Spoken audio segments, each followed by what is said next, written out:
సాధ్యం ఉంది. ఫస్ట్ అయితే మా హోమ్ నైట్ చూసేస్తాం. మా మమ్మీ మా టీవీ ఇటా ఇక్కడైతే మా కూలర్, అక్కడైతే మా ఛార్జర్ వైర్. గైస్ చూడండి, ఇక్కడైతే మా బ్యాగ్స్ ఉన్నాయి. ఇక చూడండి, ఇక్కడైతే క్యాలెండర్ ఉంది. యా మాది గిఫ్ట్. గైస్ చూడొచ్చు, ఇక్కడ అన్నీ ఉన్నాయి. Yeah money gift. ఇక నా బ్యాగ్ పాతాయి దాన్ని ఇక్కడికైతే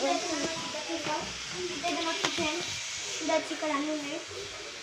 చూడొచ్చు, ఇక్కడ ఉన్నాయి. ఇక్కడ మా ఫ్రెండ్స్ ఆడించుకుంది గుడ్డు నవ్వుతున్నాడు. క్యాలెండర్స్ ఉన్నాయి. గైస్ మా వాళ్ళు అందరూ వస్తారు. మేము బయటకు పోతున్నాం. ఓకే గైస్, ఇవాళ హోమ్ ఫుడ్ అయితే మీకు నచ్చితే లైక్, షేర్, కామెంట్, బాయ్.